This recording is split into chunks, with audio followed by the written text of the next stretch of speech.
శ్రీమాత్రే నమః. అందరికీ నమస్కారం. కార్తీక పురాణం 9వ అధ్యాయం గురించి ఇప్పుడు మనం మాట్లాడుకుందాం. ఓం నమః శివాయ. విష్ణుదూతలు యమదూతల మధ్య జరిగిన సంవాదం ఈ కథ అంతా కూడా. అయితే విష్ణుదూతలు యమదూతలతో అడుగుతున్నారు, ఓ యమదూతలారా, మీ ప్రభువు మీతో ఏమని చెప్పారు? యమదండనకు తగినవారంటే ఎవరు? పుణ్యము అంటే ఏంటి? పాపము అంటే ఏంటి? ఈ విషయాల గురించి మాకు వివరించండి అని అడిగారు. విష్ణుదూతలు సమాధానమిస్తున్నారు. ఓ స్వామి, వినండి. సూర్యుడు, చంద్రుడు, అగ్ని, వాయువు, ఆకాశము, గోవులు, సంధ్యలు, పగలు, దిక్కులు, కాలము ఇవన్నీ కూడా మనిషి చేసే పాపపుణ్యాలకి సాక్ష్యాలుగా ఉంటాయి. మేము వీటిని అడిగే సాక్ష్యాలు తెలుసుకొని పాపపుణ్యాలు విచారిస్తాము. వాటిని బట్టే వారికి శిక్షలు విధిస్తాము. వేదమార్గాన్ని వదిలేసి ఇష్టానుసారంగా తిరుగుతూ వేదశాస్త్రాల్ని దూషిస్తూ ఉండేవారిని మేము శిక్షిస్తాము. బ్రాహ్మణులని, గురువులని, రోగంతో బాధపడేవారిని కాలితో తన్నటం, తల్లిదండ్రులతో నిత్యము గొడవ పడుతూ ఉండటం, ఎప్పుడూ అబద్ధాలాడుతూ ఉండడం, జంతువులని హింసిస్తూ ఉండడం, ఆచారాలను, కులాలను వదిలిపెట్టడం, ఇచ్చిన ధనాన్ని తిరిగి ఆశించేవాడిని, గొప్పలు చెప్పుకునేవాడిని, మనసులో ఏమాత్రం దయాదాక్షిణ్యాలు లేనివాడిని, పాపకర్మలు చేయటంలో ఎప్పుడూ ఆసక్తి చూపించేవారిని మేము తప్పకుండా శిక్షిస్తాము. పక్కవారి భార్యను కామించి వారితో ఆనందపడేవారిని, డబ్బులని తీసుకుని అబద్ధపు సాక్ష్యాలను చెప్పేవారిని, నేను దాతను అని చెప్పుకొని నేను గొప్పవాడిని అని తనకి తానే చెప్పుకునేవాడిని, మిత్రుడికి ద్రోహం చేసేవాడిని, ఉపకారం చేసిన వారికి కూడా తిరిగి అపకారం చేసేవాడిని మేము తప్పకుండా శిక్షిస్తాము.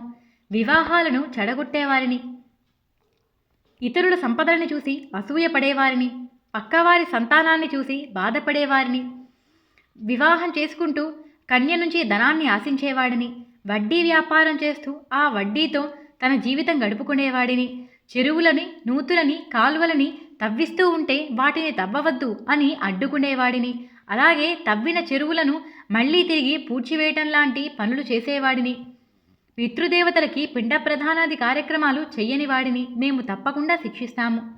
పరపాక పరిత్యాగిని, పరపాకరతుని, పితృశేషాన్నమును భుజించేవాడిని మేము తప్పకుండా శిక్షిస్తాము. పరపాక పరిత్యాగి అంటే తాను వండిన అన్నంలో పక్కవారికి ఎంతమాత్రం పెట్టకుండా అంతా తానే తినేసేవాడు. పితృశేషాన్న భోక్త అంటే పిండ ప్రధానాది కార్యక్రమంలో భోక్తలను పిలిచినప్పుడు వారికి భోజనం పెట్టగా వారి విస్తరిలో మిగిలిపోయిన అన్నాన్ని భుజించేవాడు. ఇటువంటి పాపకర్మలైన పనులు చేస్తే వారిని తప్పకుండా మేము శిక్షిస్తాము. పక్కవారు దానం చెయ్యాలి అని నిర్ణయించుకున్నప్పుడు ఇవ్వవద్దు అని వారితో అనేవారిని, బ్రాహ్మణులు యాచించిన ధనాన్ని వారికి ఇవ్వకుండా పిసినారితనం చూపేవారిని, నిన్నే నమ్ముకుని ఉన్నప్పుడు నువ్వు వారిని వదిలేస్తే అటువంటి వారిని, స్నానము, సంధ్యావందనము విడిచిపెట్టేవారిని, నిత్యము బ్రాహ్మణుల్ని నిందిస్తూ ఉండేవారిని, బ్రాహ్మణ హత్య చేసిన వారిని, గోహత్య చేసిన వారిని, గుర్రాలను చంపిన వారిని, ఇటువంటి పాపములన్నీ చేసిన వారు యమలోకానికి తప్పకుండా వస్తారు. మా చేత దండనలు తప్పకుండా వారికి కలుగుతాయి. ఈ అజామిలుడు కూడా బ్రాహ్మణ వంశంలో పుట్టినవాడే. అతడు కూడా మంచి భార్య ఉండగా తనని వదిలేసి దాసీకి లోలుడై పుట్టిన దగ్గర నుంచి చనిపోయేంతవరకు పాపములే చేశాడు. ఇతడు చేసిన ఒక్క పుణ్యమంటూ కూడా లేదు. ఇతడి పాపాలు మితిమీరిపోయాయి. ఇటువంటి బ్రాహ్మణ వంశంలో పుట్టిన ఈ నీచుడు విష్ణులోకానికి అర్హుడు కాగలడా? మీరు ఇతన్ని ఎలా తీసుకువెళుతున్నారు? ఈ సందేహాన్ని నివృత్తి చేయమని యమదూతలు విష్ణుదూతలను అడిగారు. దానికి చిరునవ్వుతో విష్ణుదూతలు ఇలా చెప్తున్నారు, గంభీరమైన స్వరంతో మాట్లాడుతున్నారు. ఇది చాలా ఆశ్చర్యంగా ఉంది. మీరు ఇంతటి మూర్ఖులు ఎలా అయ్యారు? మీకు ధర్మ మర్యాద తెలియటం లేదు. సావధానంగా వినండి. చెడు సావాసాలను మానివేయటం, మంచివారితో సావాసం చేయటం, ఎప్పుడూ బ్రాహ్మణులతో సావాసం చేస్తూ ఉండటం, స్నానము, సంధ్యావందనం లాంటివి చేయటం, జపము, హోమాలు ఆచరించటము, ప్రపంచంలో ఉన్న ప్రతి ఒక్క దాని మీద దయ కలిగి ఉండటము, మనుషులు, జంతువులు, పక్షులు అన్నిటి మీద దయాగుణంతో మెలగటము, విలా చేసిన వారు ఎవ్వరూ కూడా యమలోకాన్ని పొందరు.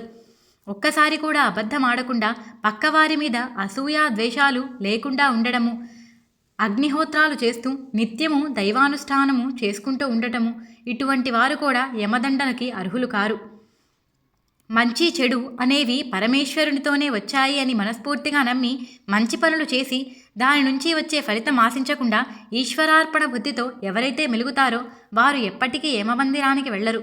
అన్నదానము ఆచరించేవారు, జలదానము చేసేవారు, గోవులని దానంగా ఇచ్చేవారు, హృషోత్సర్గకర్తయు వీరందరూ కూడా యమలోకానికి వెళ్లరు. హృషోత్సర్గము అంటే ఆంబోతును అచ్చిపోసి వదలటము. విద్యని కోరుకునే వారికి విద్యాదానం చేయటం, పక్కవారికి మంచి చేయాలి అనే ఆలోచన ఎప్పుడూ కలిగి ఉండటం. ఇటువంటి వారు ఎప్పుడూ కూడా యమబాధలు పడరు. శ్రీహరిని పూజించేవారు, హరినామ జపం చేసేవారు, వివాహాలను ఉపనయనాలను జరిపించేవారు యమలోకానికి వెళ్లరు. ఎండగా ఉన్న ప్రదేశంలో ఒక స్థలాన్ని ఏర్పరిచి విశ్రాంతి తీసుకోవటానికి మండపాలని కట్టించినవారు, దిక్కులేని శవం కనిపిస్తే ఆ శవానికి మంత్ర సంస్కారం చేయించినవారు, మంత్రముతో పిండ ప్రదానం చేసినవారు యమలోకానికి వెళ్లరు. సాలగ్రామమును నిత్యము పూజించిన ఆ తీర్థజలాన్ని తాగి నిత్యము కూడా సాలగ్రామాన్ని పూజిస్తే వారు యమలోకానికి వెళ్లరు. తులసి కాష్టమాలికను మెడలో ధరించి శ్రీహరిని పూజించేవాడు సాలగ్రామమును పూజిస్తూ ఉన్నవారు యమలోకానికి ఎప్పటికీ చేరుకోరు. భాగవతమును వ్రాసి ఆ పుస్తకాన్ని ఇంటిలో ఉంచుకున్నవారు యమలోకాన్ని పొందరు. సూర్యుడు మేష తుల మకర సంక్రాంతులలో ఉండగా ప్రాతకాలమున స్నానం చేసిన వారు యమలోకాన్ని పొందరు. రుద్రాక్షమాలను ధరించి జపము, దానము, హోమములు ఎవరైతే ఆచరిస్తారో వారు యమలోకాన్ని పొందరు.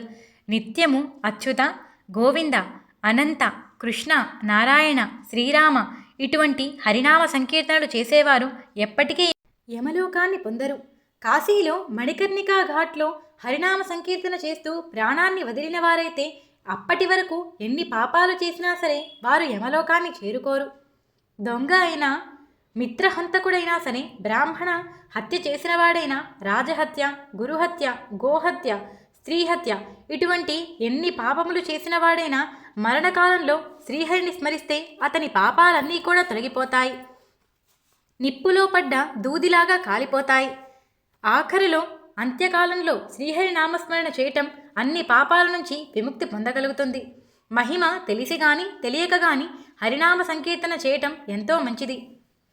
తింటున్నప్పుడు కానీ, పడుకున్నప్పుడు కానీ, పడిపోయినప్పుడు కానీ, లేక ఇబ్బందులతో బాధపడుతున్నప్పుడు కానీ, మానసికంగా అయినా శారీరకంగా అయినా ఎటువంటి బాధలు ఉన్నప్పుడైనా సరే హరి హరి అని మన మనసులో ధ్యానించుకుంటేనే ఆ బాధలన్నీ కూడా మన నుంచి దూరమైపోతాయి. అంతేకాకుండా భూమి మీద అయినా, స్వర్గలోకంలో అయినా, నరకలోకంలో అయినా మన నోటి నుండి హరి అనే నామ సంకీర్తన వెలువడితే మనకి యమబాధలనేవి అస్సలు కలగవు. అన్ని పాపాల నుంచి విముక్తి పొందగలుగుతాము.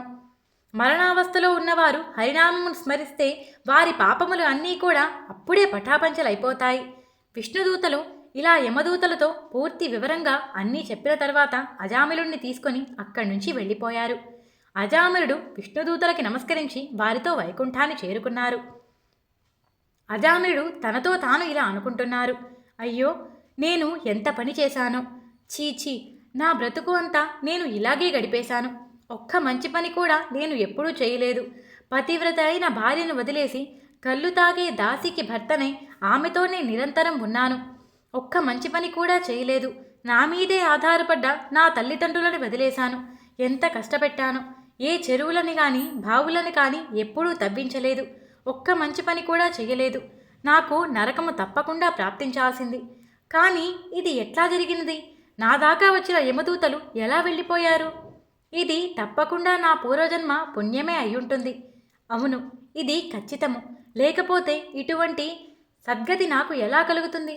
నా నోటి నుండి హరినామం ఎట్లా ప్రాప్తిస్తుంది? సిగ్గు విడిచి బ్రాహ్మణులను చంపేశాను. ఎన్నో అపవిత్రమైన పనులు చేశాను.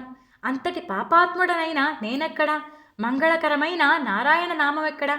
అజామిలుడు ఇలా తనలో తాను చాలా ఆలోచించుకున్న తర్వాత నిశ్చలమైన బుద్ధితో మనస్సుని, ఇంద్రియాలను వశపరుచుకొని చాలా కాలం నారాయణుడి ధ్యానం చేశారు.